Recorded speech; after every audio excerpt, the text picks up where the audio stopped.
Roadkill Extra shows up every weekday on MotorTrend On Demand, and you can see them all with a 30-day free trial at MotorTrendOnDemand.com. But here's an example of one of the shows that you missed last week.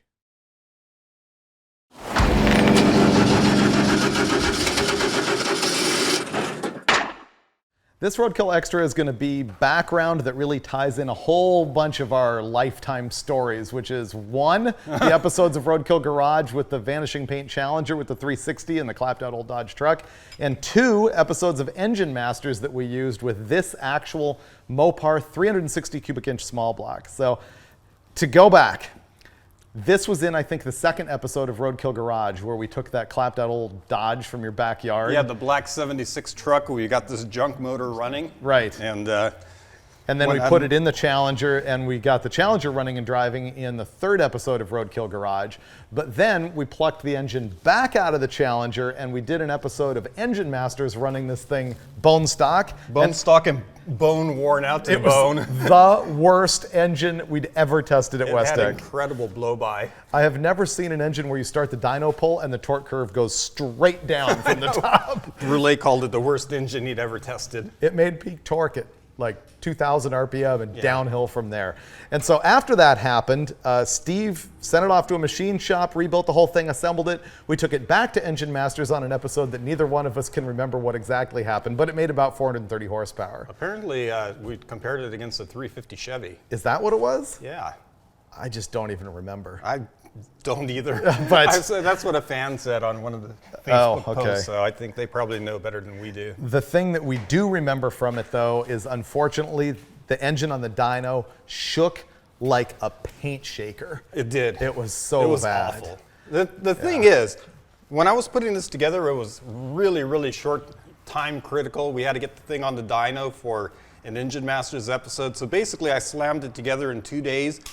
Supposedly the block was blueprinted. I took it to a machine shop that I thought was good. That you'd never used before. But I never used them before, and they were cheap. And never will again. They were cheap. Yeah. But the decks turned out to be completely crooked. In other words, I asked for it to be zero deck, which means when you rotate to TDC, let's get this one. This should be exactly even with the top of the block, but you can see it's way in the hole. And not only is it in the hole, which is off the spec, but from here to here to here to here, it's all different. Yeah, which means that the deck surface is not parallel with the crankshaft center line, so that's bad. But the shaking problem was all about the fact that we tried to convert the engine to internal balance. Normally a 360 is external. It's got a weight on the flex plate and another one on the damper. And this thing we internally balanced. We actually had some Mallory metal put in the thing.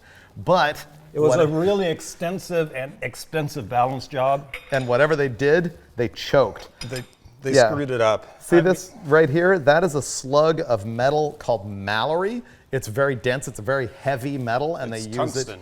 It's tungsten? Yeah. Oh, okay. Yeah, tungsten's pretty much as heavy as gold. Oh, I didn't know that. Yeah, that's why they paint tungsten bars gold and stick them in the Federal Reserve Bank. Okay.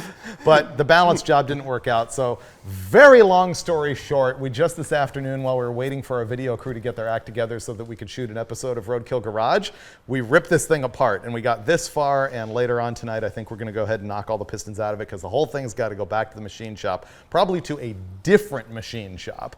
But the real question is, are we going to put it back together exactly how it was? I think we're going to have to hop it up a little bit. Actually, we wanted to make this engine super good for the Challenger and bolt a 6-speed on it and then maybe go race against anything. Who knows? I know.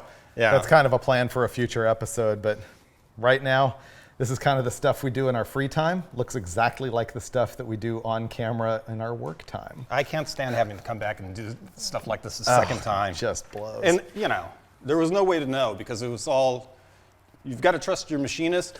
Trust but verify, you know, and I checked it all out with the deck bridge and micrometers, and I'm like, man, this thing's a mile off. I was really bummed out, but I knew I'd have to take it apart again, and here we are. But we'll fix it. We're going to make it really good. And maybe you'll see it come back either on Engine Masters or here on Roadkill Extra. Can we make 500 horsepower? Probably. Yeah.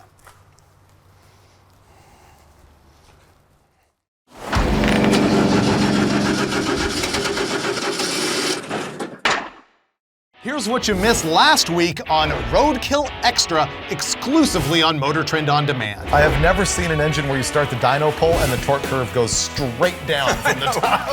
The bench seat is worn out to perfection for the perfect lean and sag. Yeah. This is one of my favorite cars and one of my favorite engines, and in a second you'll hear why.